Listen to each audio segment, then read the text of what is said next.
ਮਹੱਲਾ ਪੰਜਵਾ। ਜੋ ਕਿਛ ਕਰੈ ਸੋਈ ਪ੍ਰਭ ਮਨ ਹੈ, ਓਏ RAM ਨਾਮ ਰੰਗ ਰਾਤੇ। ਪਾਵਨ ਸ਼ਬਦ ਧੰਨ ਗੁਰੂ ਅਰਜਨ ਦੇਵ ਜੀ ਦਾ ਬਖਸ਼ਿਸ਼ ਕੀਤਾ ਹੋਇਆ ਸੋਹੀ ਰਾਗਣੀ ਦੇ ਅੰਦਰ 748 ਅੰਗ ਤੇ ਸੁਭਾਇਮਾਨ ਹੈ।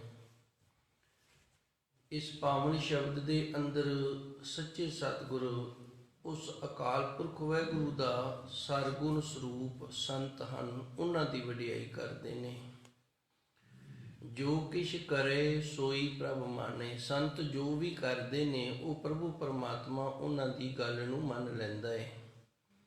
ਤੇ ਉਹ ਸੰਤ ਨੇ ਜਿਹੜੇ ਹਨ ਕਿਸ ਤਰ੍ਹਾਂ ਦੇ? ਓਏ RAM ਨਾਮ ਰੰਗ ਰਾਤੇ। ਉਹ ਪ੍ਰਭੂ ਪਰਮਾਤਮਾ ਦਾ ਜੋ ਰਮਿਆ ਹੋਇਆ ਨਾਮ ਹੈ ਉਸ ਦੇ ਪ੍ਰੇਮ ਰੰਗ ਦੇ ਵਿੱਚ ਰੰਗੇ ਰਹਿੰਦੇ ਨੇ।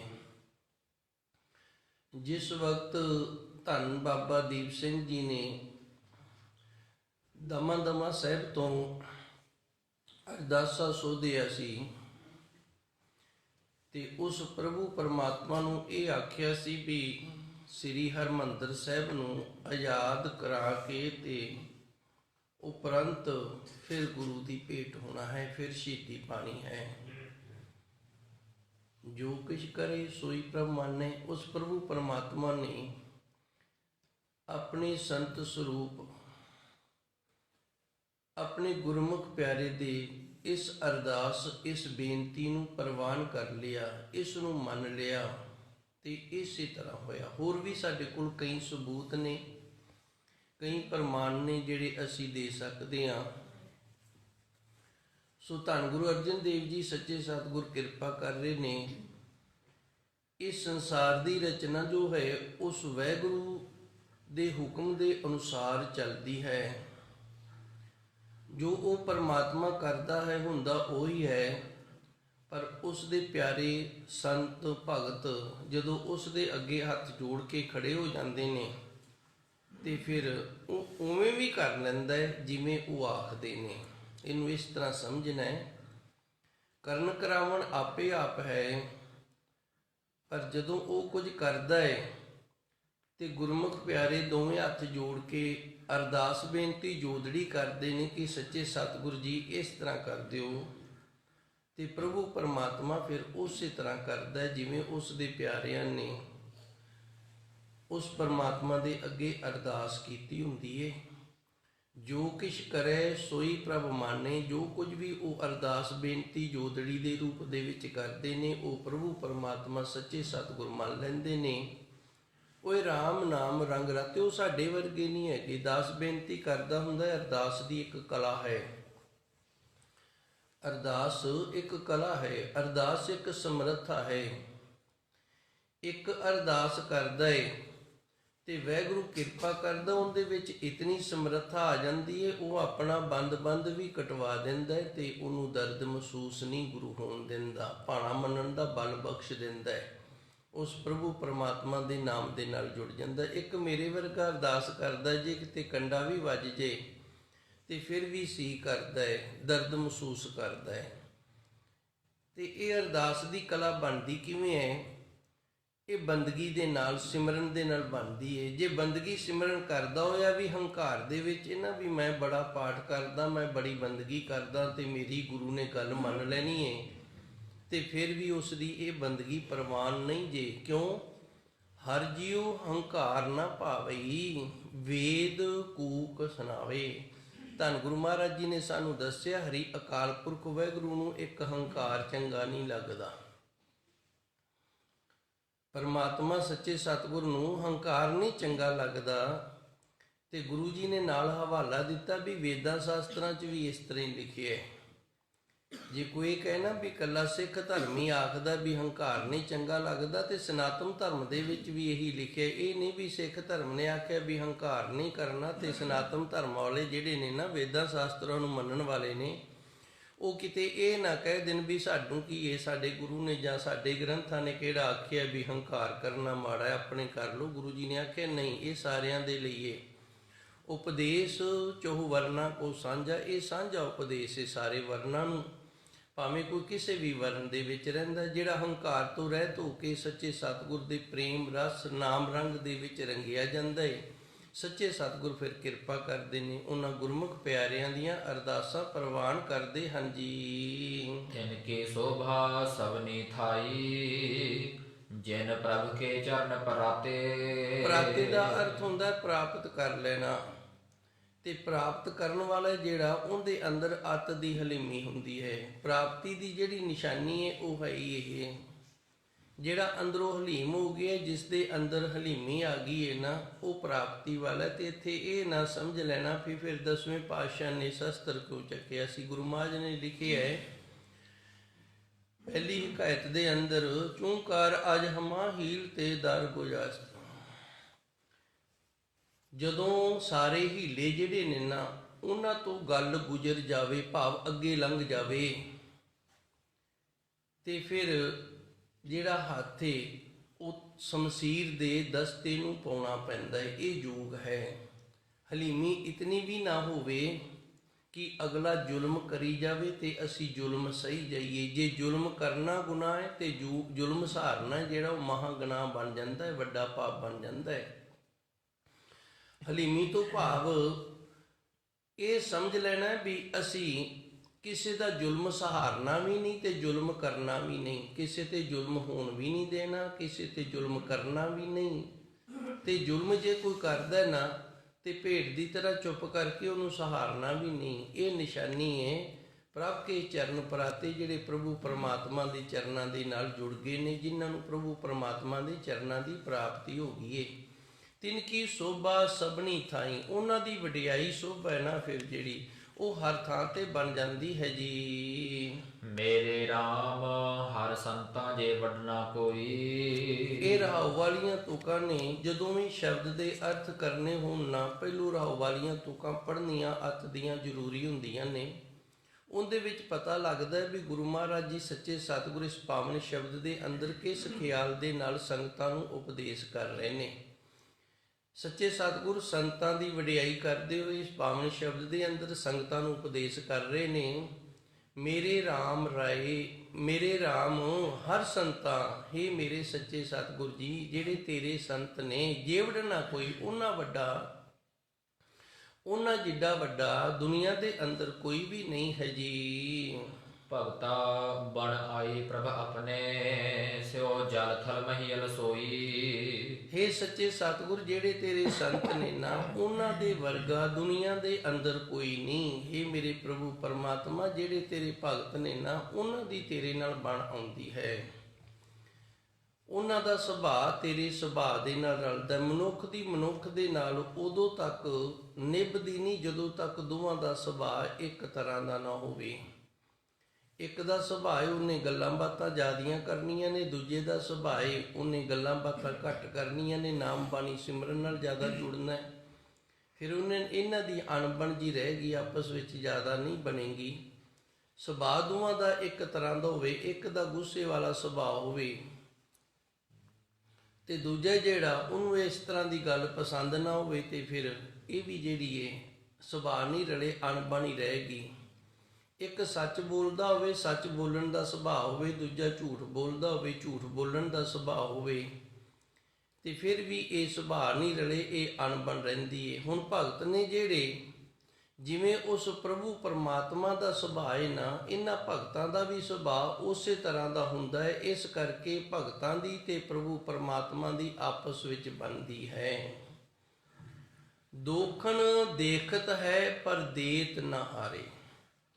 ਗੁਰੂ ਮਹਾਰਾਜ ਜੀ ਨੇ ਦੱਸਿਆ ਉਸ ਅਕਾਲ ਪੁਰਖ ਵਾਹਿਗੁਰੂ ਦਾ ਸੁਭਾਅ ਕਿਸ ਤਰ੍ਹਾਂ ਦਾ ਹੈ। ਉਹ ਸਾਡੇ ਗੁਨਾਹ ਜ਼ਰੂਰ ਵੇਖਦਾ ਹੈ। ਦੋਖਣ ਦੇਖਤ ਹੈ, ਸਾਡੇ ਗੁਨਾਹ, ਦੋਖਣ ਦਾ ਅਰਥ ਹੁੰਦਾ ਗੁਨਾਹ ਜੋ ਅਸੀਂ ਪਾਪ ਕਰ ਰਹੇ ਹਾਂ, ਇਹ ਜ਼ਰੂਰ ਵੇਖ ਰਿਹਾ ਹੈ। ਇਹ ਨਹੀਂ ਵੀ ਅਸੀਂ ਉਹਦੇ ਤੋਂ ਲੁਕਾਏ ਹੋਏ ਨੇ, ਇਹ ਭੁਲੇਖਾ ਦਿਲ ਦੇ ਵਿੱਚੋਂ ਕੱਢ ਦਈਏ ਵੀ ਉਹਨੂੰ ਪਤਾ ਹੀ ਨਹੀਂ ਲੱਗਦਾ ਤਾਂ ਹੀ ਸਾਨੂੰ ਦਿੱਤੀ ਜਾਂਦਾ ਹੈ ਨਾ, ਨਹੀਂ। ਦੋਖਣ ਦੇਖਤ ਹੈ, ਸਾਡੇ ਗੁਨਾਹ ਦੇਖਤਾ ਰਿਹਾ ਹੈ, ਪਰ ਦੇਣ ਲੱਗਾ ਨਾ ਫਿਰ ਸਾਨੂੰ ਪਾਸੇ ਨਹੀਂ ਕਰਦਾ, ਸਾਨੂੰ ਟਾਲਦਾ ਨਹੀਂ, ਸਾਡੇ ਤੋਂ ਕੰਡ ਨਹੀਂ ਕਰਦਾ ਹੈਗਾ। ਸਾਡੇ ਗੁਨਾਹ ਨੂੰ ਵੇਖਦਾ ਹੋਇਆ ਵੀ ਸਾਨੂੰ ਦਿੰਦਾ। ਇਹ ਉਹਦਾ ਸੁਭਾਅ ਹੈ, ਇਹ ਉਹਦਾ ਬਿਰਧ ਹੈ। ਤੇ ਭਗਤ ਜਿਹੜੇ ਹੁੰਦੇ ਨੇ ਉਹਨਾਂ ਦਾ ਵੀ ਇਸ ਤਰ੍ਹਾਂ ਦਾ ਸੁਭਾਅ ਹੁੰਦਾ ਹੈ। ਉਹ ਵੀ ਅਗਲੇ ਦਾ ਗੁਨਾਹ ਵੇਖ ਕੇ ਨਾ ਉਸ ਦੇ ਗੁਨਾਹ ਨੂੰ ਇਗਨੋਰ ਕਰ ਦਿੰਦੇ ਨੇ, ਉਸ ਦੇ ਗੁਨਾਹ ਨੂੰ ਨਹੀਂ ਜਤਾਉਂਦੇ। ਤਾਂ ਕਰਕੇ ਪ੍ਰਭੂ ਪਰਮਾਤਮਾ ਦੀ ਤੇ ਭਗਤਾਂ ਦੀ ਆਪਸ ਵਿੱਚ ਇੱਕ ਤਰ੍ਹਾਂ ਦਾ ਸੁਭਾਅ ਹੋਣ ਕਰਕੇ ਬੜੀ ਬਣਦੀ ਏ।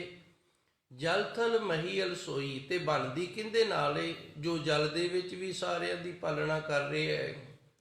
42 ਲੱਖ ਜੀ ਨੇ ਜਿਹੜੇ ਇਹ ਜਲ ਦੇ ਅੰਦਰ ਨੇ, ਤੇ ਬਾਕੀ ਜਿਹੜੇ ਨੇ ਉਹ ਥਲ ਤੇ ਬ੍ਰਹਿਮੰਡ ਦੇ ਵਿੱਚ ਨੇ। ਸੋ ਇਸ ਤਰ੍ਹਾਂ ਪ੍ਰਭੂ ਪਰਮਾਤਮਾ ਜੋ ਜਲਾ ਥਲਾ ਤੇ ਬ੍ਰਹਿਮੰਡ ਦੇ ਵਿੱਚ ਸਾਰਿਆਂ ਨੂੰ ਦੇ ਰਿਹਾ, ਸਾਰਿਆਂ ਦੀ ਪਾਲਣਾ ਕਰਦਾ ਏ। ਸੱਚੇ ਸਤਿਗੁਰ ਦੇ ਜਿਹੜੇ ਭਗਤ ਨੇ ਉਹਨਾਂ ਦੀ ਉਸ ਪ੍ਰਭੂ ਪਰਮਾਤਮਾ ਸਰਬ ਵਿਆਪੀ ਦੇ ਨਾਲ ਬਣਦੀ ਏ। ਇਹ ਗੱਲ ਗੁਰੂ ਮਹਾਰਾਜ ਜੀ ਨੇ ਮੇਰੇ ਖਿਆਲ ਤਾਂ ਲਿਖੀ ਹੈ ਵੀ ਕੋਈ ਇਹ ਨਾ ਇੱਥੇ ਸੋਚ ਲਵੇ ਵੀ ਬ੍ਰਹਮੇ ਨਾਲ ਬਣਦੀ ਏ, ਇੰਦਰ ਨਾਲ ਬਣਦੀ ਏ, ਸ਼ਿਵ ਜੀ ਨਾਲ ਬਣਦੀ ਏ ਜਾਂ ਕਿਸੇ ਵਿਸ਼ਨੂੰ ਨਾਲ ਬਣਦੀ। ਨਹੀਂ, ਇਹਨਾਂ ਨਾਲ ਤਾਂ ਬਣਨੀ ਏ। ਉਸ ਪ੍ਰਭੂ ਪਰਮਾਤਮਾ ਨੇ ਜਿਨਨੇ ਏਕਾ ਮਾਈ ਜੁਗਤ ਵੇਆਈ ਤਿੰਨ ਚੇਲੇ ਪ੍ਰਵਾਨ, ਜਿਨ੍ਹਾਂ ਨੇ ਇਹਨਾਂ ਦੀ ਪੈਦਾਇਸ਼ ਕੀਤੀ ਹੈ ਨਾ, ਜਿਸ ਪਰਮਾਤਮਾ ਨੇ, ਉਹਦੇ ਨਾਲ ਭਗਤਾਂ ਦੀ ਬੜੀ ਬਣਦੀ ਹੈ ਜੀ। ਰਹਾਉ ਕੋਟ ਅਪਰਾਧੀ ਸੰਤ ਸੰਗ ਉਦਰੈ, ਜਮ ਤਾਕੈ ਨੇੜ ਨ ਆਵੈ। ਵਿਸ਼ਰਾਮ ਲਾ ਕੇ ਧੰਨ ਗੁਰੂ ਮਹਾਰਾਜ ਜੀ ਸੱਚੇ ਸਤਿਗੁਰ ਪੂਰਨ ਰੂਪ ਦੇ ਵਿੱਚ ਖੁਲਾਸਾ ਕਰਦੇ ਨੇ। ਸੱਚੇ ਸਤਿਗੁਰ ਦੀ ਪਾਵਨ ਪਵਿੱਤਰ ਗੁਰਬਾਣੀ ਦੀ ਸਭ ਤੋਂ ਵੱਡੀ ਵਡਿਆਈ ਇਹ ਹੈ ਕਿ ਗੁਰੂ ਮਹਾਰਾਜ ਜੀ ਕਿਸੇ ਗੱਲ ਨੂੰ ਨਾ ਅਧੂਰਿਆਂ ਜਿਹਾ ਨਹੀਂ ਛੱਡਦੇ, ਪੂਰੇ ਖੁਲਾਸੇ ਦੇ ਨਾਲ ਪੂਰੇ ਸ਼ਬਦ ਦੇ ਵਿੱਚ ਉਸ ਗੱਲ ਨੂੰ ਸਮਝਾ ਦਿੰਦੇ ਨੇ। ਹੁਣ ਸੱਚੇ ਸਤਿਗੁਰ ਨੇ ਜਿੱਥੇ ਸਾਨੂੰ ਦੱਸਿਆ ਸੀ ਭਗਤਾਂ ਬਣ ਆਈ ਪ੍ਰਭ ਆਪਣੇ ਚੋਂ, ਭਗਤਾਂ ਦੀ ਪ੍ਰਭੂ ਦੇ ਨਾਲ ਕਿਉਂ ਬਣਦੀ? ਕਿਉਂਕਿ ਇਹਨਾਂ ਦਾ ਸੁਭਾਅ ਇੱਕ ਨਾਲ ਦਾ ਹੈ।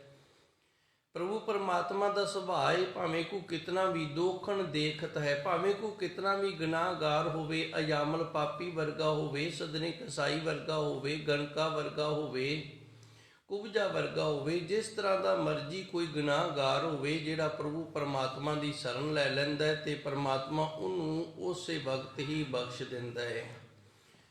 ਹੁਣ ਗੁਰੂ ਮਹਾਰਾਜ ਜੀ ਜਿਹੜੇ ਸੰਤ ਨੇ ਉਹਨਾਂ ਦਾ ਸੁਭਾਅ ਦੱਸਦੇ ਨੇ। ਕੋਟ ਅਪਰਾਧੀ ਸੰਤ ਸੰਗ, ਜਿਹਨੇ ਸੰਤ ਦੀ ਸੰਗਤ ਪ੍ਰਾਪਤ ਕਰ ਲਈ ਨਾ, ਭਾਵੇਂ ਉਹਨੇ ਕਰੋੜਾਂ ਅਪਰਾਧ ਕੀਤੇ ਨੇ, ਉਧਰੇ ਉਹਦਾ ਭਲਾ ਹੋ ਜਾਣਾ। ਹੁਣ ਸੁਭਾਅ ਇੱਕ ਹੋ ਗਿਆ ਦੋਵਾਂ ਦਾ, ਪ੍ਰਭੂ ਪਰਮਾਤਮਾ ਦੇ ਸੰਤਾਂ ਦਾ ਤੇ ਪ੍ਰਭੂ ਪਰਮਾਤਮਾ ਦਾ ਸੁਭਾਅ ਇੱਕ ਹੋ ਗਿਆ। ਪਰਮਾਤਮਾ ਦਾ ਵੀ ਇਹ ਸੁਭਾਅ ਹੈ ਪਤਿਤ ਤੇ ਪਾਵਨ। ਪਤਿਤ ਦਾ ਅਰਥ ਹੁੰਦਾ ਪਾਪੀ ਤੇ ਪਾਵਨ ਦਾ ਅਰਥ ਹੁੰਦਾ ਪਵਿੱਤਰ ਕਰਨ ਵਾਲਾ। ਹੁਣ ਉਹਦਾ ਨਾਂ ਹੀ ਪਤਿਤ ਪਾਵਨ ਪੈ ਗਿਆ ਵੀ ਪਾਪੀਆਂ ਨੂੰ ਪਵਿੱਤਰ ਕਰਨ ਵਾਲਾ ਹੈ। ਤੇ ਸੰਤ ਨੇ ਜਿਹੜੇ ਕੋਟ ਅਪਰਾਧੀ, ਭਾਵੇਂ ਕਰੋੜਾਂ ਅਪਰਾਧ ਕਰਕੇ ਜਿਹੜਾ ਸੰਤ ਦੀ ਸੰਗਤ ਕਰ ਲੈਂਦਾ ਉਸ ਦਾ ਭਲਾ ਹੋ ਜਾਂਦਾ ਹੈ। ਜਮ ਤਾਕੈ ਨੇੜ ਨਾ ਆਵੇ, ਜਮ ਨੇ ਜਿਹੜੇ ਸਿਰਫ ਉਹਦੇ ਨੇੜੇ ਆਉਂਦੇ ਨੇ ਜਿੰਦੇ ਸਿਰ ਤੇ ਕਰਜ਼ਾ, ਦੂਜੇ ਨੂੰ ਨਹੀਂ। ਬੈਂਕ ਵਾਲੇ ਉਹਨਾਂ ਦੇ ਘਰੇ ਆਉਂਦੇ ਨੇ ਜਿਨ੍ਹਾਂ ਨੇ ਲੋਨ ਲੈ ਰੱਖੇ, ਕਰਜ਼ਾ ਲੈ ਰੱਖਿਆ ਨਾ ਤੇ ਕਿਸ਼ਤਾਂ ਨਹੀਂ ਮੋੜਦੇ, ਦੂਜਿਆਂ ਦੇ ਘਰੇ ਨਹੀਂ ਆਉਂਦੇ। ਉਸੇ ਤਰ੍ਹਾਂ ਜਮ ਤਾਕੈ ਨੇੜ ਨਾ ਆਵੇ, ਜਮ ਨੇ ਜਿਹੜੇ ਕੇਵਲ ਉਹਨਾਂ ਦੇ ਨੇੜੇ ਆਉਂਦੇ ਨੇ ਜਿਨ੍ਹਾਂ ਨੂੰ ਸੰਤਾਂ ਨੇ ਨਹੀਂ ਬਖਸ਼ਿਆ, ਜਿਨ੍ਹਾਂ ਦਾ ਅਜੇ ਲੇਖਾ ਜੋਖਾ ਜਿਹੜਾ ਨਾ ਕਰਨ ਵਾਲਾ ਰਹਿੰਦਾ ਹੈ। ਤੇ ਜਿਨ੍ਹਾਂ ਨੇ ਸੰਤਾਂ ਨੇ ਜਿਨ੍ਹਾਂ ਨੂੰ ਬਖਸ਼ ਦਿੱਤਾ, ਜਿਹੜੇ ਸੰਤਾਂ ਦੀ ਸੰਗਤ ਦੇ ਵਿੱਚ ਆ ਗਏ ਨੇ, ਉਹ ਬਖਸ਼ੇ ਗਏ ਨੇ ਤੇ ਜਮ ਉਹਨਾਂ ਦੇ ਨੇੜੇ ਨਹੀਂ ਆਉਂਦੇ ਹਨ ਜੀ। ਜਨਮ ਜਨਮ ਕਾ ਵਿਛੜਿਆ ਹੋਵੇ, ਤੈਨ ਹਰਸਿਓ ਆਣ ਮਿਲਾਵੇ। ਕੋਈ ਜੀਵ ਮਨ ਦੇ ਵਿੱਚ ਇਹ ਖਿਆਲ ਨਾ ਕਰੇ ਵੀ ਮੈਂ ਅੱਜ ਤੋਂ ਪਹਿਲਾਂ ਬੜੇ ਪਾਪ ਕੀਤੇ ਨੇ, ਬੜੇ ਗੁਨਾਹ ਕੀਤੇ ਨੇ ਤੇ ਗੁਰੂ ਪਤਾ ਨਹੀਂ ਮੈਨੂੰ ਬਖਸ਼ੇਗਾ ਕਿ ਨਹੀਂ ਬਖਸ਼ੇਗਾ। ਗੱਲ ਚੰਗੀ ਏ, ਖਿਆਲ ਜਿਹੜਾ ਉਹ ਇਹੀ ਹੋਣਾ ਚਾਹੀਦਾ। ਮਨੁੱਖ ਭਾਵੇਂ ਕਿੱਡਾ ਵੀ ਅਮੀਰ ਹੋ ਜੇ ਨਾ, ਜਿਹੜਾ ਆਪਣੀ ਔਕਾਤ ਨਹੀਂ ਨਾ ਭੁੱਲਦਾ ਵੀ ਮੈਂ ਪਹਿਲੋਂ ਕੀ ਸੀ, ਉਹ ਕਦੇ ਡਿੱਗਦਾ ਨਹੀਂ, ਕਦੇ ਮਾਰ ਨਹੀਂ ਖਾਂਦਾ। ਤੇ ਜਿਹੜਾ ਕੋਈ ਔਕਾਤ ਭੁੱਲ ਜਾਂਦਾ ਨਾ ਵੀ ਮੈਂ ਪਹਿਲੋਂ ਕੀ ਸੀ, ਉਹ ਡਿੱਗ ਪੈਂਦਾ, ਫਿਰ ਉਹ ਮਾਰ ਖਾ ਜਾਂਦਾ ਹੈ। ਇਸੇ ਤਰ੍ਹਾਂ ਅਸੀਂ ਪਹਿਲੋਂ ਕੀ ਸੀ, ਇਹ ਸਾਡੀ ਔਕਾਤ ਹੈ। ਅਸੀਂ ਪਹਿਲੋਂ ਕਿੰਨੇ ਗੁਨਾਹਗਾਰ ਸੀ, ਇਹ ਸਾਡੀ ਔਕਾਤ ਹੈ। ਇਹ ਗੱਲ ਭੁੱਲਣੀ ਨਹੀਂ, ਪਰ ਇਸ ਨੂੰ ਇਸ ਤਰ੍ਹਾਂ ਦ੍ਰਿੜਤਾਈ ਦੇ ਨਾਲ ਨਹੀਂ ਲੈ ਲੈਣਾ ਵੀ ਅਸੀਂ ਬਖਸ਼ੇ ਨਹੀਂ ਜਾਵਾਂਗੇ। ਗੁਰੂ ਤੇ ਭਰੋਸਾ ਰੱਖਣਾ ਹੈ। ਸੱਚੇ ਸਤਿਗੁਰ ਸਾਨੂੰ ਬਖਸ਼ੇਗਾ ਜ਼ਰੂਰ, ਸਾਡੇ ਗੁਨਾਹ ਜ਼ਰੂਰ ਬਖਸ਼ ਦੇਗਾ, ਭਾਵੇਂ ਸਾਡੀ ਔਕਾਤ ਕਿੰਨੀ ਮਾੜੀ ਹੈ, ਕਿੰਨੇ ਪਾਪੀਆਂ। ਜਨਮ ਜਨਮ ਕਾ ਵਿਛੜਿਆ ਹੋਵੇ, ਜਨਮਾਂ ਜਨਮਾਂਤਰਾਂ ਦੇ ਅਸੀਂ ਗੁਰੂ ਦੇ ਨਾਲੋਂ ਵਿਛੜੇ ਹਾਂ। ਤਿੰਨ ਹਾਰਸਿਓ ਆਣ ਮਿਲਾਵੇ, ਕੌਣ? ਸੰਤ ਤਿੰਨ ਹਰਸਿਓ ਆਣ ਮਿਲਾਵੇ। ਕੌਣ ਲਿਆ ਕੇ ਉਹਨਾਂ ਨੂੰ ਪ੍ਰਭੂ ਪਰਮਾਤਮਾ ਦੇ ਨਾਲ ਮਿਲਾ ਦਿੰਦਾ ਹੈ? ਸੰਤ ਸੰਗ, ਜਿਹੜੇ ਸੰਤਾਂ ਦੀ ਸੰਗਤ ਦੇ ਵਿੱਚ ਆ ਜਾਂਦੇ ਨੇ। ਹੁਣ ਸੰਤ ਕੌਣ ਨੇ? ਧੰਨ ਗੁਰੂ ਮਹਾਰਾਜ ਜੀ ਦੀ ਪਾਵਨ ਪਵਿੱਤਰ ਗੁਰਬਾਣੀ ਇਹ ਸੰਤ ਸਰੂਪ ਹੈ। ਕਿਉਂਕਿ ਜੇ ਅਸੀਂ ਸਰੀਰ ਕਰਕੇ ਸੰਤ ਲੱਭਾਂਗੇ ਨਾ, ਤੇ ਕਈ ਵਾਰੀ ਨਾ ਅਸੀਂ ਟਪਲਾ ਵੀ ਖਾ ਜਾਂਦੇ ਹਾਂ, ਕਈ ਵਾਰੀ ਸਾਡੇ ਨਾਲ ਧੋਖਾ ਵੀ ਹੋ ਜਾਂਦਾ, ਉਹ ਸੰਤ ਹੁੰਦਾ ਨਹੀਂ ਹੈਗਾ, ਅਸੀਂ ਭੁਲੇਖੇ 'ਚ ਨਾ ਰਹਿ ਜਾਈਏ। ਤਾਂ ਕਰਕੇ ਗੁਰੂ ਮਹਾਰਾਜ ਜੀ ਸੱਚੇ ਸਤਿਗੁਰੂ ਦਸਵੇਂ ਪਾਤਸ਼ਾਹ ਦੇ ਪਾਵਨ ਅਵਤਾਰ ਦਿਹਾੜਾ ਵੀ ਆ ਰਿਹਾ ਹੈ, ਤੇ ਗੁਰੂ ਮਹਾਰਾਜ ਜੀ ਨੇ ਸਾਨੂੰ ਸ਼ਬਦ ਗੁਰੂ ਦੇ ਨਾਲ ਇਸੇ ਕਰਕੇ ਜੋੜਿਆ, ਧੰਨ ਗੁਰਬਾਣੀ ਦੇ ਨਾਲ ਇਸੇ ਕਰਕੇ ਜੋੜਿਆ ਵੀ ਧੰਨ ਗੁਰੂ ਦਸਵੇਂ ਪਾਤਸ਼ਾਹ ਦੇ ਜਿਤਨੇ ਵੀ ਗੁਰਸਿੱਖ ਨੇ ਉਹਨਾਂ ਦੇ ਨਾਲ ਕਿਸੇ ਤਰ੍ਹਾਂ ਦਾ ਧੋਖਾ ਨਾ ਹੋ ਸਕੇ। ਧੰਨ ਗੁਰੂ ਜੀ ਰਹਿਮਤ ਕਰਦੇ ਨੇ, ਜਨਮ ਜਨਮ ਕਾ ਵਿਛੜਿਆ ਹੋਵੇ, ਜਿਹੜਾ ਜਨਮਾਂ ਜਨਮਾਂਤਰਾਂ ਦਾ ਵਿਛੜਿਆ ਨਾ, ਤਿੰਨ ਹਰਸੋ ਆਣ ਮਿਲਾਵੇ। ਗੁਰਬਾਣੀ ਸੰਤ ਸਰੂਪ ਹੈ ਤੇ ਗੁਰਬਾਣੀ ਹਰੀ ਪਰਮਾਤਮਾ ਦੇ ਨਾਲ ਉਸ ਨੂੰ ਮਿਲਾ ਦਿੰਦੀ ਹੈ ਜੀ। ਮਾਇਆ ਮੋਹ ਭਰਮ ਭਉ ਕਾਟੈ, ਸੰਤ ਸਰਨ ਜੋ ਆਵੈ। ਮਾਇਆ ਦਾ ਜਿਹੜਾ ਮੋਹ ਹੈ ਨਾ, ਇਹ ਸਾਡੇ ਅੰਦਰ ਇੱਕ ਭਰਮ ਹੈ ਤੇ ਇੱਕ ਭਉ ਡਰ ਵੀ ਹੈ। ਮਾਇਆ ਮੋਹ ਭਰਮ ਭਉ ਕਾਟੇ, ਜੇ ਇਹਨਾਂ ਨੂੰ ਅੱਡ ਅੱਡ ਸਮਝੀਏ ਤੇ ਅੱਡ ਅੱਡ ਵੀ ਹੈਗੇ ਨੇ। ਜੇ ਇਹਨਾਂ ਨੂੰ ਆਪਾਂ ਮਾਇਆ ਦੇ ਨਾਲ ਜੋੜੀਏ, ਮੋਹ ਦੇ ਨਾਲ ਜੋੜੀਏ, ਤੇ ਸਾਡੇ ਅੰਦਰ ਇੱਕ ਭਰਮ ਹੈ। ਜਿਹੜਾ ਭਰਮ ਹੁੰਦਾ ਹੈ ਇਹ ਭਉ ਦੇ ਨਾਲ ਹੁੰਦਾ ਹੈ, ਡਰ। ਤੇ ਜਿਹੜਾ ਡਰ ਹੈ ਇਹ ਭਰਮ ਪੈਦਾ ਕਰਦਾ ਹੈ। ਭਰਮ ਤੇ ਭਉ ਇਹਨਾਂ ਦਾ ਆਪਸ ਦੇ ਵਿੱਚ ਬੜਾ ਸੁਮੇਲ ਹੈ। ਥੋੜਾ ਨਹਾਤਰੀ ਦਾ ਸਮਾਂ ਹੈ ਤੇ ਦੂਰ ਅਸੀਂ ਕਿਤੇ ਜਾ ਰਹੇ ਹਾਂ ਰਸਤੇ ਤੇ, ਅੱਗੇ ਅਸੀਂ ਉਸ ਰਸਤੇ ਤੋਂ ਅਣਜਾਣ ਆ, ਇੱਕ ਝਾੜੀ ਜੀ ਖੜੀ ਏ, ਉਹਦਾ ਆਕਾਰ ਇਸ ਤਰ੍ਹਾਂ ਲੱਗ ਰਿਹਾ ਕਿ ਜਿਵੇਂ ਕੋਈ ਬੰਦਾ ਖੜਾ ਹੈ। ਇਹ ਭਰਮ ਹੋ ਗਿਆ। ਬੰਦਾ ਜੋ ਖੜਾ ਹੈ ਨਾ, ਸਾਡੇ ਅੰਦਰ ਪਹਿਲੂ ਭਰਮ ਆਇਆ ਹੈ ਤੇ ਫਿਰ ਸਾਡੇ ਅੰਦਰ ਡਰ ਬਣ ਗਿਆ ਜੀ। ਜੇ ਬੰਦਾ ਖੜਿਆ ਤੇ ਫਿਰ ਲਟੇਰਾ ਵੀ ਹੋ ਸਕਦਾ, ਪਤਾ ਨਹੀਂ ਉਹਦੇ ਕੋਲ ਕੀ ਸ਼ਸਤਰ ਹੋਏਗਾ, ਸਾਨੂੰ ਮਾਰ ਵੀ ਸਕਦਾ, ਡਰ ਬਣ ਗਿਆ ਨਾ। ਇਹ ਭਰਮ ਤੇ ਭਉ ਦਾ ਆਪਸ ਦੇ ਵਿੱਚ ਬੜਾ ਸੰਬੰਧ ਹੈ। ਜਿਵੇਂ ਪਹਿਲੂ ਦਾਣਾ ਹੁੰਦਾ ਹੈ, ਉਹ ਢੰਗੂਰ ਮਾਰਦਾ ਹੈ, ਜੜ ਲਾਂਦਾ ਤੇ ਫਿਰ ਪੌਦਾ ਹੁੰਦਾ, ਉਸ ਤਰ੍ਹਾਂ ਭਰਮ ਇੱਕ ਦਾਣਾ ਹੈ ਜਿੰਦਾ ਬੂਟਾ ਜਿਹੜਾ ਉਹ ਭਉ ਵਾਲਾ ਅੱਗੇ ਬਣਦਾ ਹੈ। ਜੇ ਮਨੁੱਖ ਦੇ ਅੰਦਰ ਭਰਮ ਨਾ ਪੈਦਾ ਹੋਵੇ ਤੇ ਇਹਦੇ ਅੰਦਰ ਡਰ ਹੀ ਨਹੀਂ ਹੁੰਦਾ। ਜੇ ਸਾਡੇ ਅੰਦਰ ਭਰਮ ਪੈਦਾ ਹੋ ਜਾਏ ਨਾ ਵੀ ਸਾਡੀ ਮੱਝ ਨੇ ਅੱਜ ਦੁੱਧ ਕਿਲੋ ਘੱਟ ਦਿੱਤਾ ਹੈ, ਇਹ ਭਰਮ ਹੋ ਗਿਆ ਹੈ। ਤੇ ਭਰਮ ਕਾਹਦਾ ਹੋ ਗਿਆ ਵੀ ਉਹ ਜਿਹੜਾ ਅਸੀਂ ਬੇਰੀ ਦੇ ਥੱਲੇ ਇੱਟਾਂ ਦੇ ਵਿੱਚ ਬਾਬਾ ਬਣਾਇਆ ਨਾ, ਕਿਤੇ ਉਹ ਤਾਂ ਨਹੀਂ ਗੁੱਸੇ ਹੋ ਗਿਆ, ਇਹ ਡਰ ਹੋ ਗਿਆ ਬਾਬੇ ਦਾ ਉਹਨੂੰ। ਇਹ ਭਰਮ ਤੇ ਭਉ ਆਪਸ ਵਿੱਚ ਬੜਾ ਸੰਬੰਧ ਰੱਖਦੇ ਨੇ। ਮਾਇਆ ਮੋਹ, ਮਾਇਆ ਜਿਹੜੀ ਏ ਇਹ ਸਾਡੇ ਅੰਦਰ ਮੋਹ ਪੈਦਾ ਕਰਦੀ ਏ। ਭਰਮ ਭਉ ਕਾਟੇ ਤੇ ਸੰਤ ਸਰਨ ਜੋ ਆਵੇ, ਜਿਹੜਾ ਸੰਤ ਭਾਵ ਗੁਰਬਾਣੀ ਦੀ ਸਰਨ ਆ ਗਿਆ ਏ। ਗੁਰਬਾਣੀ ਨੇ ਕਿਰਪਾ ਕੀਤੀ ਹੈ, ਰਹਿਮਤ ਕੀਤੀ, ਸਾਨੂੰ ਗਿਆਨ ਦੀ ਦਾਤ ਇਤਨੀ ਵੱਡੀ ਬਖਸ਼ੀ ਹੈ ਕਿ ਸਾਡੇ ਅੰਦਰ ਨਾ ਮਾਇਆ ਦਾ ਮੋਹ ਆਉਂਦਾ, ਨਾ ਭਰਮ ਪੈਦਾ ਹੁੰਦਾ ਤੇ ਨਾ ਹੀ ਫਿਰ ਡਰ ਬਣਦਾ ਹੈ ਜੀ। ਜੇਹਾ ਮਨੋਰਥ ਕਦ ਆਰਾਧੇ, ਸੋ ਸੰਤਨ ਤੇ ਪਾਵੈ। ਸਾਡੇ ਅੰਦਰ ਦਾ ਜਿਹੜਾ ਮਨੋਰਥ ਹੈ ਨਾ, ਮਨ ਅਰਥ ਦੋ ਸ਼ਬਦਾਂ ਤੋਂ ਬਣਿਆ। ਮਨ ਅਰਥ, ਮਨੋਰਥ ਸ਼ਬਦ ਜਿਹੜਾ ਮਨ ਤੇ ਅਰਥ, ਮਨੋਰਥ। ਮਨ ਦੇ ਵਿੱਚ ਸਾਡੇ ਚੱਲ ਕੀ ਰਿਹਾ ਹੈ, ਮਨ ਦੇ ਵਿੱਚ ਸਾਡੇ ਚੱਲ ਕੀ ਰਿਹਾ ਹੈ, ਇਹ ਮਨੋਰਥ ਹੈ। ਮਨ ਦਾ ਜੋ ਅਰਥ ਹੈ, ਮਨ ਕੀ ਚਾਹੁੰਦਾ ਹੈ, ਮਨ ਦੀ ਇੱਛਾ ਕੀ ਹੈ। ਅਸੀਂ ਜਪਜੀ ਸਾਹਿਬ ਦਾ ਪਾਠ ਕਰ ਰਹੇ ਹਾਂ, ਸਾਡੇ ਮਨ ਦੇ ਵਿੱਚ ਚੱਲ ਕੀ ਰਿਹਾ ਹੈ, ਉਹ ਸਾਡੀ ਅਰਦਾਸ ਬਣ ਗਈ ਹੈ ਤੇ ਸੰਤ ਸਰੂਪ ਗੁਰਬਾਣੀ ਨੇ ਉਹ ਸਾਡੀ ਅਰਦਾਸ ਪੂਰੀ ਕਰ ਦੇਣੀ ਹੈ।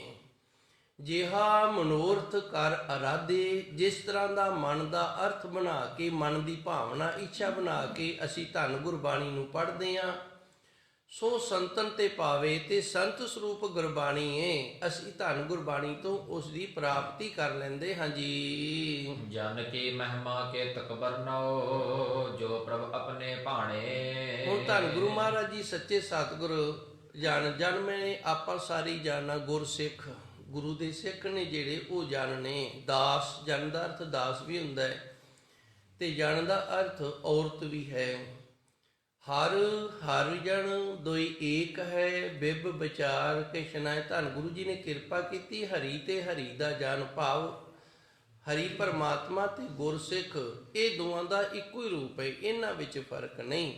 ਹੁਣ ਧੰਨ ਗੁਰੂ ਜੀ ਰਹਿਮਤ ਕਰਦੇ ਨੇ, ਜਨ ਕੀ ਮਹਿਮਾ ਕੇਤਕ ਵਰਨੋ। ਇਹ ਸ਼ਬਦ ਦੇ ਅੰਦਰ ਜਿਹੜੀ ਮਹਿਮਾ ਦਾ ਅਰਥ ਹੁੰਦਾ ਵਡਿਆਈ, ਵਰਨੋ ਦਾ ਅਰਥ ਹੁੰਦਾ ਵਰਣਨ ਕੀਤੀ ਗਈ। ਇਸ ਪਾਵਨ ਸ਼ਬਦ ਦੇ ਅੰਦਰ ਸੰਤ ਦੀ ਵਡਿਆਈ ਜਿਹੜੀ ਏ ਉਹ ਕੀਤੀ ਗਈ ਏ। ਤੇ ਗੁਰੂ ਜੀ ਕਹਿੰਦੇ ਨੇ ਕੇਤਕ, ਭਾਵ ਇਹ ਜਿਹੜੀ ਵਡਿਆਈ ਹੈ ਨਾ, ਇਹ ਥੋੜੀ ਕੀਤੀ ਗਈ ਹੈ, ਪੂਰਨ ਰੂਪ ਦੇ ਵਿੱਚ ਵਡਿਆਈ ਨਹੀਂ ਹੋਈ। ਇੱਕ ਗੁਰਮੁਖ ਪਿਆਰਾ ਹੈ, ਇਹਨਾਂ ਮੈਂ ਭੁੱਲ ਜਾਣਾ ਦੋਹਰਾ ਹੈ, ਉਹ ਮੇਰੇ ਖਿਆਲ ਇਹਦਾ ਪੂਰਾ ਆਉਂਦਾ ਹੈ। ਇਹ ਕਹਿੰਦਾ ਕਿਸੇ ਨੇ ਨਾ ਇੱਕ ਗੱਲ ਲਿਖੀ ਤੇ ਲਿਖਣ ਲੱਗਾ ਜਿਹੜਾ ਸੀ ਨਾ, ਉਹ ਕਹਿੰਦਾ ਵੀ ਜਿਹੜਾ ਸੰਤ ਦਾ ਹਿਰਦਾ ਨਾ ਉਹ ਮੱਖਣ ਵਰਗਾ ਮੁਲਾਇਮ ਹੁੰਦਾ ਹੈ। ਪਹਿਲੀ ਤੁਕ ਦੇ ਵਿੱਚ ਲਿਖਦਾ ਵੀ ਜਿਹੜਾ ਸੰਤ ਹੈ ਨਾ ਉਹਦਾ ਹਿਰਦਾ ਇਤਨਾ ਮੁਲਾਇਮ ਹੁੰਦਾ ਹੈ ਨਾ ਜਿਤਨਾ ਮੁਲਾਇਮ ਮੱਖਣ ਹੈ। ਦੂਜੀ ਤੁਕ ਦੇ ਵਿੱਚ ਕਹਿੰਦਾ ਨਹੀਂ, ਕਹਿੰਦਾ ਕਹਿਣ ਤਾਂ ਲੱਗਿਆ ਸੀ ਪਰ ਕਹਿ ਨਹੀਂ ਸਕਿਆ। ਵਡਿਆਈ ਤਾਂ ਸੰਤ ਦੇ ਹਿਰਦੇ ਦੀ ਕਰਨ ਲੱਗਿਆ ਸੀ, ਪਰ ਸੰਤ ਦੇ ਹਿਰਦੇ ਦੀ ਵਡਿਆਈ ਹੋਈ ਨਹੀਂ। ਪਹਿਲੀ ਤੁਕ ਦੇ ਵਿੱਚ ਆਪ ਹੀ ਲਿਖਦਾ ਵੀ ਸੰਤ ਦਾ ਹਿਰਦਾ ਤੇ ਮੱਖਣ ਜਿਹੜਾ ਇਹ ਦੋਵੇਂ ਨਾ ਬੜੇ ਕੋਮਲ ਹੁੰਦੇ ਨੇ, ਬੜੇ ਮੁਲਾਇਮ ਹੁੰਦੇ ਨੇ। ਤੇ ਦੂਜੀ ਤੁਕ ਦੇ ਵਿੱਚ ਕਹਿੰਦਾ ਨਹੀਂ, ਗੱਲ ਨਹੀਂ ਬਣੀ, ਮੈਂ ਸੰਤ ਦੇ ਹਿਰਦੇ ਦੀ ਵਡਿਆਈ ਕਰਨ ਲੱਗਿਆ ਸੀ ਪਰ ਸੰਤ ਦੇ ਹਿਰਦੇ ਦੀ ਵਡਿਆਈ ਹੋਈ ਨਹੀਂ। ਹੋਈ ਕਿਉਂ ਨਹੀਂ? ਇਹ ਲਿਖਦਾ ਹੈ ਜਦੋਂ ਮੱਖਣ ਨੂੰ ਸੇਕ ਲੱਗਦਾ ਨਾ ਤੇ ਫਿਰ ਇਹ ਪਿਘਲ ਜਾਂਦਾ ਹੈ। ਜਦੋਂ ਮੱਖਣ ਨੂੰ ਸੇਕ ਲੱਗਦਾ ਹੈ ਇਹ ਪਿਘਲ ਜਾਂਦਾ ਹੈ, ਪਰ ਜਦੋਂ ਸੰਤ ਨੂੰ ਸੇਕ ਲੱਗਦਾ ਇਹ ਪਿਘਲਦਾ ਨਹੀਂ, ਇਹ ਉਵੇਂ ਮੁਲਾਇਮ ਹੀ ਰਹਿੰਦਾ ਹੈ, ਉਵੇਂ ਕੂਲਾ ਹੀ ਰਹਿੰਦਾ ਹੈ। ਇਹ ਗਰਮੀ ਨਹੀਂ ਖਾਂਦਾ, ਮੱਖਣ ਗਰਮ ਹੋ ਜਾਂਦਾ ਤੇ ਗਰਮ ਮੱਖਣ ਨੂੰ ਜਿੰਦੇ ਤੇ ਪੈ ਜੇ ਚਮੜੀ ਸਾੜ ਦਿੰਦਾ ਨਾ, ਇਹ ਸਮਝਣਾ ਤੁਸੀਂ। ਇਹ ਕਹਿੰਦਾ ਵੀ ਮੱਖਣ ਜਿਹੜਾ ਉਹ ਗਰਮੈਸ਼ ਨੂੰ ਨਹੀਂ ਸਹਾਰਦਾ। ਸੰਤ ਦਾ ਹਿਰਦਾ ਜਿਹੜਾ ਇਹ ਕੋਈ ਵੀ ਇਹਨੂੰ ਕਿਤਨਾ ਤਪਾ ਦੇਵੇ ਇਹ ਦੁਖੀ ਨਹੀਂ ਹੁੰਦਾ, ਇਹ ਮੁਲਾਇਮ ਹੀ ਰਹਿੰਦਾ ਹੈ। ਤੇ ਅਗਲੀ ਤੁਕ ਦੇ ਵਿੱਚ ਫਿਰ ਕੀ ਲਿਖਦਾ? ਅਗਲੀ ਤੁਕ ਦੇ ਵਿੱਚ ਲਿਖਦਾ, ਕਹਿੰਦਾ ਸੰਤ ਦਾ ਜਿਹੜਾ ਹਿਰਦਾ ਇਹਨੂੰ ਨਾ ਮੱਖਣ ਦੇ ਨਾਲੋਂ ਇੱਕ ਹੋਰ ਵੱਡੀ ਵਡਿਆਈ ਹੈ। ਇੱਕ ਤਾਂ ਵਡਿਆਈ ਮਿਲ ਗਈ ਮੱਖਣ ਦੇ ਨਾਲੋਂ, ਵੀ ਮੱਖਣ ਜਿਹੜਾ ਸੇਕ ਦੇ ਨਾਲ ਪਿਘਲ ਜਾਂਦਾ ਤੇ ਜਿੰਦੇ ਤੇ ਪੈ ਜਾਵੇ ਫਿਰ ਉਹਨੂੰ ਸਾੜ ਦਿੰਦਾ। ਸੰਤ ਜਿਹੜਾ ਇਹਨੂੰ ਕਿੰਨਾ ਵੀ ਅਸੀਂ ਤਪਾ ਲਈਏ, ਕਿੰਨਾ ਵੀ ਤਪਾ ਲਈਏ, ਇਹ ਅੰਦਰੋਂ ਦੁਖੀ ਨਹੀਂ ਜੇ ਹੁੰਦਾ, ਇਹ ਅੰਦਰੋਂ ਪਿਘਲਦਾ ਨਹੀਂ, ਮੁਲਾਇਮ ਹੀ ਰਹਿੰਦਾ ਹੈ। ਤੇ ਦੂਜੀ ਵਡਿਆਈ ਲਿਖਦਾ, ਕਹਿੰਦਾ ਸੰਤ ਦਾ ਹਿਰਦਾ ਜਿਹੜਾ ਨਾ ਉਹ ਮੱਖਣ ਦੇ ਨਾਲੋਂ ਇਸ ਕਰਕੇ ਵੀ ਜ਼ਿਆਦਾ ਮੁਲਾਇਮ ਹੈ, ਇਹ ਦੂਜੇ ਦੇ ਦੁੱਖ ਨੂੰ ਵੇਖ ਕੇ ਤੇ ਫਿਰ ਪਿਘਲ ਜਾਂਦਾ ਜੇ। ਜਦੋਂ ਕਿਸੇ ਦੂਜੇ ਦਾ ਦੁੱਖ ਵੇਖਦਾ ਨਾ ਵੀ ਇਹਨੂੰ ਦੂਜੇ ਨੂੰ ਕੋਈ ਦੂਜਾ ਦੁੱਖ ਦੇ ਰਿਹਾ ਏ ਤੇ ਫਿਰ ਇਹ ਪਿਘਲ ਜਾਂਦਾ। ਇਹ ਵੀ ਇਹਦੀ ਵੱਡੀ ਵਡਿਆਈ। ਸੋ ਗੁਰੂ ਜੀ ਰਹਿਮਤ ਕਰਦੇ ਨੇ, ਜਨ ਕੀ ਮਹਿਮਾ ਕੇਤਕ ਵਰਣੋ ਨੇ। ਇਸ ਤਰ੍ਹਾਂ ਦਾ ਜਿਹੜਾ ਸੰਤ ਏ ਉਹਦੀ ਵਡਿਆਈ ਅਸੀਂ ਕਿੰਨੀ ਕੁ ਵਰਣਨ ਕਰੀਏ, ਭਾਵ ਜਿੰਨੀ ਵਰਣਨ ਕਰਾਂਗੇ ਉਨੀ ਥੋੜ੍ਹੀ ਹੈ, ਸਾਡੇ ਕੋਲ ਸ਼ਬਦ ਹੀ ਨਹੀਂ ਰਹਿਣੇ। ਸੰਤ ਦੀ ਵਡਿਆਈ ਨਹੀਂ ਮੁੱਕਣੀ, ਧੰਨ ਗੁਰਬਾਣੀ ਦੀ ਵਡਿਆਈ ਕਿੰਨੀ ਕਰ ਲਈਏ, ਬੜੀ ਵੱਡੀ ਵਡਿਆਈ ਹੈ। ਜੋ ਪ੍ਰਭ ਆਪਣੇ ਭਾਣੇ ਤੇ ਸੰਤ ਹੈਨ ਕਿਹੜੇ, ਜਨ ਹੈਨ ਕਿਹੜੇ, ਜਿਹੜੇ ਪ੍ਰਭੂ ਪਰਮਾਤਮਾ ਨੂੰ ਭਾ ਗਏ ਨੇ, ਚੰਗੇ ਲੱਗੇ ਨੇ। ਭਾਣੇ ਦਾ ਅਰਥ ਹੁੰਦਾ ਚੰਗੇ ਲੱਗਣਾ। ਜਿਹੜੇ ਗੁਰਮੁਖ ਪਿਆਰੇ ਪ੍ਰਭੂ ਪਰਮਾਤਮਾ ਨੂੰ ਭਾ ਗਏ ਨੇ, ਪ੍ਰਭੂ ਪਰਮਾਤਮਾ ਨੂੰ ਚੰਗੇ ਲੱਗਦੇ ਨੇ, ਉਹਨਾਂ ਦੀ ਵਡਿਆਈ ਕੋਈ ਕਿੰਨੀ ਮਰਜ਼ੀ ਕਰੀ ਜਾਵੇ ਜੀ। ਕਹੋ ਨਾਨਕ ਜਿਨ ਸਤਿਗੁਰ ਭੇਟਿਆ ਸੇ ਸਭ ਤੇ ਭਏ ਨਿਕਾਣੇ। ਧੰਨ ਗੁਰੂ ਅਰਜਨ ਦੇਵ ਜੀ ਕਿਰਪਾ ਕਰਦੇ ਨੇ ਜਿਨ੍ਹਾਂ ਨੇ ਸੱਚੇ ਸਤਿਗੁਰ ਧੰਨ ਗੁਰਬਾਣੀ ਦੀ ਪ੍ਰਾਪਤੀ ਕਰ ਲਈ ਹੈ। ਭੇਟਿਆ ਦਾ ਅਰਥ ਹੁੰਦਾ ਹੈ ਆਪੇ ਆਪ ਨੂੰ ਅਰਪਣ ਕਰ ਦੇਣਾ। ਜਿਵੇਂ ਅਸੀਂ ਕੋਈ ਲਿਆ ਕੇ ਵਸਤੂ ਪਦਾਰਥ, ਰੁਮਾਲਾ ਸਾਹਿਬ ਜਾਂ ਕੋਈ ਹੋਰ ਕਹਿ ਦਿੰਦੇ ਆ ਨਾ, ਇਹ ਗੁਰੂ ਦੀ ਭੇਟ ਕੀਤਾ ਹੈ, ਹੁਣ ਇਹ ਗੁਰੂ ਦਾ ਹੋ ਗਿਆ, ਸਾਡਾ ਇਹਦੇ ਵਿੱਚ ਕੁਝ ਵੀ ਨਹੀਂ। ਕਹੋ ਨਾਨਕ ਜੀ ਨੇ ਸਤਿਗੁਰ ਭੇਟਿਆ, ਜਿਨ੍ਹਾਂ ਨੇ ਆਪਾ ਗੁਰੂ ਨੂੰ ਦੇ ਦਿੱਤਾ ਹੈ ਵੀ ਮੈਂ ਅੱਜ ਤੋਂ ਗੁਰੂ ਦਾ ਹਾਂ। ਜਦੋਂ ਅਸੀਂ ਪੰਜਾਂ ਪਿਆਰਿਆਂ ਤੋਂ ਅੰਮ੍ਰਿਤ ਦੀ ਦਾਤ ਪ੍ਰਾਪਤ ਕਰਦੇ ਹਾਂ, ਸੱਚੇ ਸਤਿਗੁਰ ਦੀ ਬੜੀ ਰਹਿਮਤ ਕਿਰਪਾ, ਹਰ ਮੱਸਿਆ ਨੂੰ ਇੱਥੇ ਸਤਿਕਾਰਯੋਗ ਪੰਜ ਪਿਆਰੇ ਆਉਂਦੇ ਨੇ ਜੋ ਗੁਰੂ ਰੂਪ ਮੰਨੇ ਗਏ ਨੇ ਗੁਰੂ ਮਹਾਰਾਜ ਜੀ ਸੱਚੇ ਸਤਿਗੁਰ ਦੇ ਹਜ਼ੂਰੀ ਦੇ ਅੰਦਰ। ਉਦੋਂ ਫਿਰ ਉਹ ਪਹਿਲੀ ਮੰਗ ਹੀ ਇਹ ਕਰਦੇ ਨੇ ਵੀ ਗੁਰੂ ਨੂੰ ਤੇਰਾ ਸਿਰ ਚਾਹੀਦਾ, ਭਾਵ ਤੂੰ ਆਪਣੇ ਆਪ ਨੂੰ ਗੁਰੂ ਦੇ ਭੇਟ ਹੋ ਜਾ, ਆਪਣੇ ਆਪ ਨੂੰ ਗੁਰੂ ਦੇ ਚਰਨਾਂ ਦੇ ਵਿੱਚ ਅਰਪਣ ਕਰ ਦੇ। ਧੰਨ ਗੁਰੂ ਜੀ ਇੱਥੇ ਰਹਿਮਤ ਕਰਦੇ ਨੇ, ਕਹੋ ਨਾਨਕ ਜਿਨ ਸਤਿਗੁਰੂ ਭੇਟਿਆ, ਜਿਨ੍ਹਾਂ ਨੇ ਆਪਣਾ ਸਰੀਰ ਜਿਹੜਾ ਆਪਾ ਭਾਵੇ ਜਿਹੜਾ ਉਹ ਗੁਰੂ ਨੂੰ ਭੇਟ ਕਰ ਦਿੱਤਾ ਹੈ। ਸੇ ਸਭ ਤੇ ਭੈ ਨਿਕਾਣੇ। ਨਿਕਾਣੇ ਦਾ ਅਰਥ ਹੁੰਦਾ ਉਹਨਾਂ ਨੂੰ ਫਿਰ ਕਿਸੇ ਦੀ ਕਾਣ ਨਹੀਂ ਰਹਿੰਦੀ। ਕਾਣ ਤੋਂ ਆਪ ਭਲੀ ਭਾਂਤ ਜਾਣਦੇ ਹੋ, ਕਿਸੇ ਨੇ ਕਿਸੇ ਦਾ ਭਲਾ ਕੀਤਾ ਹੋਵੇ ਫਿਰ ਉਹਨੂੰ ਦੀ ਕਾਣ ਹੋ ਜਾਂਦੀ ਵੀ ਇਹਨੇ ਕਿਸੇ ਟਾਈਮ ਮੇਰਾ ਭਲਾ ਕੀਤਾ ਸੀ। ਜੇ ਉਹਦੀ ਕਾਣ ਨਹੀਂ ਸਹਾਰਦਾ ਤੇ ਫਿਰ ਉਹ ਅਕਿਰਤ ਕਾਣ ਹੋ ਜਾਂਦਾ, ਫਿਰ ਉਹਨੂੰ ਗੁਨਾਹ ਲੱਗ ਜਾਂਦਾ ਹੈ। ਪ੍ਰਭੂ ਪਰਮਾਤਮਾ ਦੇ ਜਿਹੜੇ ਗੁਰਮੁਖ ਪਿਆਰੇ ਦਾਸ ਨੇ, ਜਿਨ੍ਹਾਂ ਨੇ ਆਪਾ ਗੁਰੂ ਦੇ ਅਰਪਣ ਕਰ ਦਿੱਤਾ ਹੈ, ਉਹ ਨਕਾਣੇ ਇਸ ਕਰਕੇ ਹੋ ਜਾਂਦੇ ਨੇ ਕਿ ਉਹ ਕਿਸੇ ਤੋਂ ਕੁਝ ਮੰਗਦੇ ਹੀ ਨਹੀਂ, ਉਹ ਆਪਣੇ ਗੁਰੂ ਤੋਂ ਹੀ ਮੰਗਦੇ ਨੇ। ਇੱਥੋਂ ਤੱਕ ਕਿ ਉਹ ਗੁਰੂ ਤੋਂ ਵੀ ਨਹੀਂ ਮੰਗਦੇ। ਮੁਕਤ ਬਾਪਰੀ ਵੀ ਗਿਆਨੀ ਤਿਆਗੇ, ਜਿਹਨੂੰ ਗਿਆਨ ਹੋ ਜਾਂਦਾ ਨਾ, ਉਹ ਮੁਕਤ ਵੀ ਨਹੀਂ ਮੰਗਦਾ, ਮੁਕਤੀ ਵੀ ਨਹੀਂ ਮੰਗਦਾ। ਕਿਉਂ? ਹੇ ਪਰਮਾਤਮਾ, ਮੈਂ ਤੇਰੀ ਕੁਦਰਤ ਦੇ ਵਿੱਚ ਕਿਸੇ ਤਰ੍ਹਾਂ ਦਾ ਐਂਟਰਫੇਅਰ ਹੀ ਨਹੀਂ ਕਰਨਾ। ਤੂੰ ਜੋ ਕਰ ਰਹੀ ਹੈ, ਭਾਵੇਂ ਚੰਗਾ ਕਰ ਤੇ ਭਾਵੇਂ ਮਾੜਾ ਕਰ, ਭਾਵੇਂ ਮੁਕਤੀ ਦੇ ਦੇ, ਭਾਵੇਂ ਚਰਨਾਂ 'ਚ ਵਾਸਾ ਦੇ ਦੇ, ਤੇ ਭਾਵੇਂ ਨਰਕਾਂ 'ਚ ਸੱਟ ਦੇ, ਭਾਵੇਂ ਜੂਨਾਂ 'ਚ ਤੋਰੀ ਫਿਰ, ਮੈਂ ਆਪਾ ਤੈਨੂੰ ਭੇਟ ਕਰ ਦਿੱਤਾ ਹੈ, ਮੈਂ ਤੇਰੇ ਅਰਪਣ ਹੋ ਗਿਆ, ਤੇ ਮੈਂ ਨਾ ਤੈਨੂੰ ਹੁਣ ਤੇਰੇ ਤੋਂ ਮੰਗਣਾ ਹੀ ਕੁਝ ਨਹੀਂ। ਇੱਕ ਰਾਜਾ ਸੀ, ਨਿੱਕੀ ਜੀ ਸਾਖੀ ਹੈ ਜੋ ਆਪ ਜੀ ਦੀ ਮੈਂ ਸੇਵਾ ਦੇ ਵਿੱਚ ਹਾਜ਼ਰ ਕਰਾਂਗਾ। ਇੱਕ ਰਾਜਾ ਸੀ, ਤੇ ਪੁਰਾਣੇ ਸਮੇਂ ਦੇ ਜਿਹੜੇ ਰਾਜੇ ਸਨ ਨਾ, ਇੱਕ ਗੁਲਾਮ ਖਰੀਦ ਕੇ ਰੱਖਿਆ ਕਰਦੇ ਸਨ। ਜਿਵੇਂ ਪਸ਼ੂਆਂ ਦੀਆਂ, ਟਰੈਕਟਰਾਂ ਦੀਆਂ ਮੰਡੀਆਂ ਲੱਗਦੀਆਂ ਨੇ ਨਾ, ਇਸ ਤਰ੍ਹਾਂ ਕੋਈ ਸਮਾਂ ਸੀ ਉਦੋਂ ਬੰਦਿਆਂ ਦੀਆਂ ਵੀ ਮੰਡੀਆਂ ਲੱਗਦੀਆਂ ਸੀ। ਜ਼ਿਆਦਾ ਸਮਾਂ ਨਹੀਂ ਗੁਜ਼ਰਿਆ, ਗੁਰੂ ਨਾਨਕ ਦੇਵ ਜੀ ਦਾ 2 ਘੋੜੇ ਮੁੱਲ ਪਿਆ ਸੀ, ਇਹ ਵੀ ਮੰਡੀ 'ਚ ਵਿਕੇ ਸਨ। ਸੋ ਇਹ ਰਾਜੇ ਦੇ ਪਾਸ ਗੁਲਾਮ ਸੀ, ਤੇ ਗੁਲਾਮ ਰੱਖਣ ਦਾ ਕਾਰਨ ਇਹ ਹੁੰਦਾ ਸੀ ਵੀ ਜਦੋਂ ਵੀ ਰਾਜੇ ਵਾਸਤੇ ਪ੍ਰਸ਼ਾਦਾ ਤਿਆਰ ਹੋ ਕੇ ਆਇਆ ਨਾ, ਉਹ ਪ੍ਰਸ਼ਾਦਾ ਉਹਦੇ ਵਿੱਚੋਂ ਥੋੜਾ ਥੋੜਾ ਹਿੱਸਾ ਕੱਢ ਕੇ ਤੇ ਪਹਿਲੋਂ ਗੁਲਾਮ ਨੂੰ ਖਵਾਇਆ ਜਾਂਦਾ। ਕਿਉਂਕਿ ਉਦੋਂ ਦਾ ਸਮਾਂ ਜਿਹੜਾ ਸੀ, ਰਾਜਿਆਂ ਦੇ ਅੰਦਰ ਇੱਕ ਕਰਤੂਤ ਹੁੰਦੀ ਸੀ, ਉਹ 2-2 3-3 ਵਿਆਹ ਕਰ ਲੈਂਦੇ ਹੁੰਦੇ ਸਨ, ਤੇ ਰਾਣੀਆਂ ਵਿੱਚ ਕੁਝ ਵਿਭਚਾਰ ਹੋ ਜਾਂਦੀਆਂ ਸਨ। ਵਜ਼ੀਰਾਂ ਮੰਤਰੀਆਂ ਦੇ ਨਾਲ ਰਲ ਕੇ ਤੇ ਫਿਰ ਉਹ ਰਾਜੇ ਨੂੰ ਮਰਵਾ ਦਿੰਦੀਆਂ ਸਨ ਵੀ ਇਹ ਮਰ ਜੇ, ਤੇ ਬਾਕੀ ਰਾਣੀਆਂ ਜਿਹੜੀਆਂ ਨੇ ਉਹ ਆਪਾਂ ਕੈਦ ਕਰ ਦਿਆਂਗੇ, ਤੇ ਵਜ਼ੀਰ ਰਾਜਾ ਬਣ ਜਾਏਗਾ, ਕੋਈ ਇੱਕ ਅੱਧੀ ਰਾਣੀ ਵਿੱਚੋਂ ਫਿਰ ਰਾਣੀ ਬਣ ਜਾਂਦੀ। ਸੋ ਇਸ ਤਰ੍ਹਾਂ ਦੇ ਕੰਮਾਂ ਤੋਂ ਡਰਦੇ ਹੋਏ ਜਿਹੜੇ ਰਾਜੇ ਸਨ, ਉਹ ਪਾਸ ਗੁਲਾਮ ਰੱਖਦੇ ਸਨ। ਥੋੜਾ ਥੋੜਾ ਪ੍ਰਸ਼ਾਦਾ ਪਾਣੀ ਕੱਢ ਕੇ ਤੇ ਉਹ ਗੁਲਾਮ ਨੂੰ ਛਕਾਇਆ ਜਾਂਦਾ। ਜੇ ਤੋਂ ਮਰ ਜਾਂਦਾ ਤੇ ਰਾਜੇ ਨੂੰ ਪਤਾ ਲੱਗ ਜਾਂਦਾ ਇਹਦੇ 'ਚ ਜ਼ਹਿਰ ਪਾਈਏ। ਜੇ ਉਹ ਨਾ ਮਰਦਾ ਤੇ ਰਾਜੇ ਨੂੰ ਪਤਾ ਲੱਗ ਜਾਂਦਾ ਵੀ ਇਹ ਪ੍ਰਸ਼ਾਦਾ ਮੈਂ ਛਕ ਸਕਦਾ, ਇਹਦੇ ਵਿੱਚ ਜ਼ਹਿਰ ਨਹੀਂ ਮਿਲਾਈ ਹੈਗੀ। ਹੁਣ ਰਾਜੇ ਦੇ ਪਾਸ ਗੁਲਾਮ ਸੀ, ਤੇ ਗੁਲਾਮ ਨੂੰ ਉਹ ਸਦਾ ਹੀ ਨਾਲ ਰੱਖਿਆ ਕਰਦਾ ਸੀ ਆਪਣੇ। ਉਹ ਇਸ ਵਾਸਤੇ ਵੀ ਮੇਰੇ ਗੁਲਾਮ ਨੂੰ ਵੀ ਕੋਈ ਨਾ ਖਰੀਦ ਲਵੇ, ਕਿਤੇ ਇਸੇ ਤੋਂ ਨਾ ਮੈਨੂੰ ਮਰਵਾ ਦੇਵੇ। ਇਹ ਜੰਗਲ ਦੇ ਵਿੱਚ ਚਲੇ ਗਏ ਨੇ। ਮੈਂ ਗੱਲ ਨੂੰ ਲਮਕਾਵਾਂ ਨਾ, ਆਪਾਂ ਇੱਕ ਸ਼ਬਦ ਦੀਆਂ ਥੋੜੀਆਂ ਜੀਆਂ ਵਿਚਾਰਾਂ ਹੋਰ ਵੀ ਸਰਵਣ ਕਰਨੀਆਂ ਨੇ ਧੰਨ ਗੁਰਬਾਣੀ ਦੀਆਂ। ਇਹ ਜੰਗਲ ਦੇ ਵਿੱਚ ਚਲੇ ਗਏ ਨੇ। ਜਦੋਂ ਜੰਗਲ ਦੇ ਵਿੱਚ ਗਏ ਨੇ ਤੇ ਅਚਨਚੇਤ ਸ਼ਿਕਾਰ ਖੇਡਦੇ ਖੇਡਦੇ ਨਾ ਕਿਸੇ ਪਾਸੇ ਜਾ ਕੇ ਤੇ ਰਸਤਾ ਖੁੰਝ ਗਏ ਨੇ। ਬਾਕੀ ਜਿਹੜੀ ਫੌਜ ਸਿਪਾਹੀ ਸੀ ਉਹਨਾਂ ਤੋਂ ਵੱਖਰੇ ਹੋ ਗਏ ਨੇ। ਇਹ ਦੋਵੇਂ ਰਹਿ ਗਏ ਨੇ। ਜਦੋਂ ਦੋਵੇਂ ਰਹਿ ਗਏ ਨੇ ਤੇ ਭੁੱਖ ਬੜੀ ਲੱਗੀ ਏ। ਸਾਨੂੰ ਇੱਕ ਸੁਭਾਅ ਹੁੰਦਾ, ਜਿਹੜਾ ਫਲ ਲਾਲ ਹੋਵੇ ਨਾ, ਅਸੀਂ ਕਹਿ ਦਿੰਨੇ ਇਹ ਪੱਕ ਗਿਆ, ਵੀ ਇਹ ਲਾਲ ਹੋ ਗਿਆ, ਇਹਦੇ 'ਚ ਮਿਠਾਸ ਹੋਵੇਗੀ, ਇਹ ਪੱਕ ਗਿਆ, ਇੱਕ ਨਿਸ਼ਾਨੀ ਜੀ ਏ। ਹੁਣ ਕੋਈ ਜੰਗਲ ਦੇ ਵਿੱਚ ਇਸ ਤਰ੍ਹਾਂ ਦਾ ਫਲ ਏ, ਉਹ ਲਾਲ ਹੈ, ਤੇ ਲਾਲ ਫਲ ਏ। ਤੇ ਹੁਣ ਰਾਜੇ ਨੇ ਆਖਿਆ ਭੁੱਖ ਲੱਗੀ ਏ ਭਈ, ਆ ਤੋੜ ਲਾ। ਗੁਲਾਮ ਨੇ ਤੋੜ ਲਿਆ ਏ, ਤੋੜ ਕੇ ਤੇ ਚੀਰਿਆ ਏ। ਮਰਿਆਦਾ ਅਨੁਸਾਰ ਉਸ ਫਲ ਦੀ ਜਿਹੜੀ ਪਹਿਲਾ ਪੀਸ ਸੀ ਨਾ, ਉਹ ਗੁਲਾਮ ਨੇ ਖਾਣਾ ਸੀ। ਹੁਣ ਉਹਦੇ 4 ਪੀਸ ਕੀਤੇ ਗਏ ਨੇ। ਇੱਕ ਪੀਸ ਹੈ ਜਿਹੜਾ ਉਹ ਗੁਲਾਮ ਨੂੰ ਦਿੱਤਾ ਗਿਆ ਹੈ। ਹੁਣ ਗੁਲਾਮ ਖਾ ਕੇ ਜਿੰਦਾ ਰਹਿ ਗਿਆ ਤੇ ਰਾਜਾ ਫੇਰ ਹੀ ਖਾਏਗਾ ਨਾ। ਤੇ ਗੁਲਾਮ ਨੇ ਆਖਿਆ ਮੈਨੂੰ ਇੱਕ ਹੋਰ ਦੇ ਦਿਓ। ਪਿਆਰ ਦੋਵਾਂ ਦਾ ਵਾਹਵਾ ਸੀ। ਰਾਜੇ ਨੇ ਇੱਕ ਹੋਰ ਦੇ ਦਿੱਤਾ। ਉਹ ਖਾ ਕੇ ਤੇ ਗੁਲਾਮ ਨੇ ਆਖਿਆ ਇੱਕ ਹੋਰ ਦੇ। ਰਾਜੇ ਨੇ ਉਹ ਵੀ ਦੇ ਦਿੱਤਾ। ਹੁਣ ਇੱਕ ਪੀਸ ਰਹਿ ਗਿਆ ਤੇ ਗੁਲਾਮ ਨੇ ਆਖਿਆ ਇਹ ਵੀ ਮੈਨੂੰ ਦੇ ਦੇ। ਰਾਜੇ ਨੇ ਆਖਿਆ ਹੱਦ ਹੋ ਗਈ ਯਾਰ, ਤੂੰ 3 ਖਾ ਕੇ ਵੀ ਹੋਰ ਮੰਗੀ ਜਾਂਦਾ ਤੇ ਮੈਨੂੰ ਇੱਕ ਵੀ ਨਹੀਂ ਮਿਲਿਆ। ਹੀ ਨਹੀਂ ਤੈਨੂੰ ਮਿਲਦਾ ਤੇ ਮੈਂ ਖਾਵਾਂਗਾ। ਗੁਲਾਮ ਖੋ ਰਿਹਾ ਤੇ ਰਾਜਾ ਦੇ ਨਹੀਂ ਰਿਹਾ। ਥੋੜਾ ਜਿਹਾ ਪੀਸ ਜਿਹੜਾ ਉਹ ਰਾਜੇ ਦੇ ਮੂੰਹ 'ਚ ਪੈ ਗਿਆ।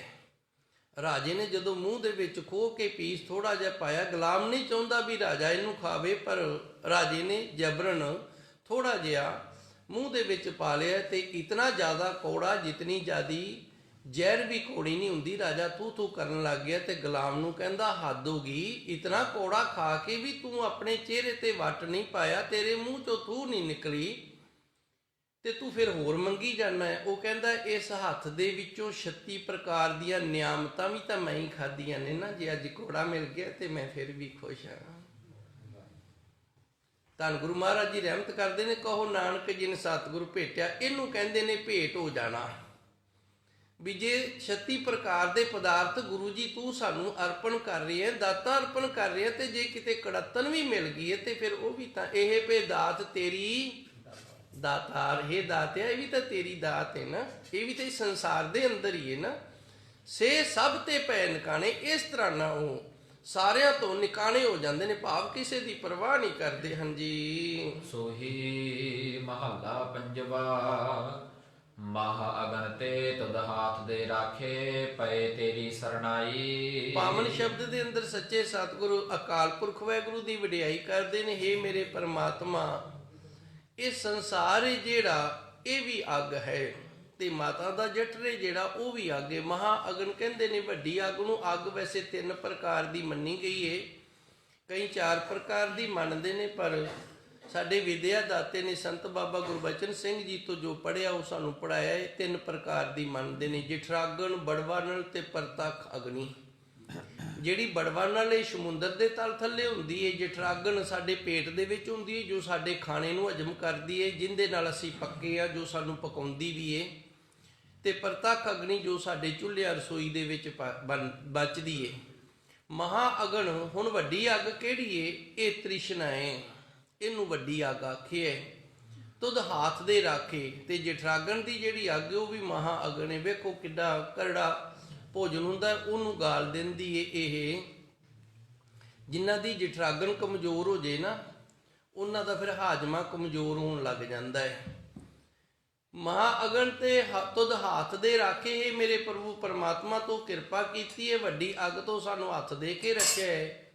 ਪੈ ਤੇਰੀ ਸਰਨਾਈ, ਅਸੀਂ ਤੇਰੀ ਸ਼ਰਨ ਦੇ ਵਿੱਚ ਜੋ ਪਏ ਹੋਏ ਹਾਂ ਜੀ। ਤੇਰਾ ਮਾਣ ਤਾਣ ਰਿਦ ਅੰਤਰ, ਹੋਰ ਦੂਜੀ ਆਸ ਚੁਕਾਈ। ਹੁਣ ਜਿਹੜਾ ਭਾਈ ਪਰਉਪਕਾਰ ਕਰੇ ਫਿਰ ਉਹਦਾ ਮਾਣ ਤਾਣ ਵੀ ਕਰਨਾ ਬਣਦਾ ਹੈ।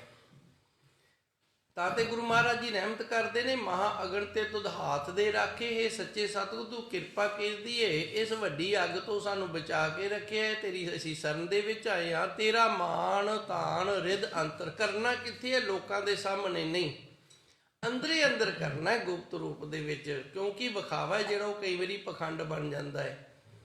ਮਾਣ ਤਾਣ, ਹੇ ਮੇਰੇ ਪ੍ਰਭੂ ਤੇਰਾ ਮਾਣ ਕਰਦੇ ਹਾਂ ਅਸੀਂ ਜਿਹੜਾ, ਤੇ ਤੇਰਾ ਜਿਹੜਾ ਜੋਰ ਹੈ ਨਾ, ਉਹ ਸੱਚੇ ਸਤਿਗੁਰੂ ਜੀ ਅਸੀਂ ਹਿਰਦੇ ਦੇ ਅੰਦਰ ਕਰਦੇ। ਹੋਰ ਦੂਜੀ ਆਸ ਚੁਕਾਈ, ਹੋਰ ਕਿਸੇ ਦੀ ਆਸ ਸਾਨੂੰ ਹੈ ਹੀ ਨਹੀਂ, ਅਸੀਂ ਤੇਰੀ ਆਸ ਦੇ ਨਾਲ ਹੀ ਜਿਉਂਦੇ ਹਾਂ ਜੀ। ਮੇਰੇ RAM ਰਾਏ ਤੁਧ ਚਿਤ ਆਇਆ ਉਬਰੇ।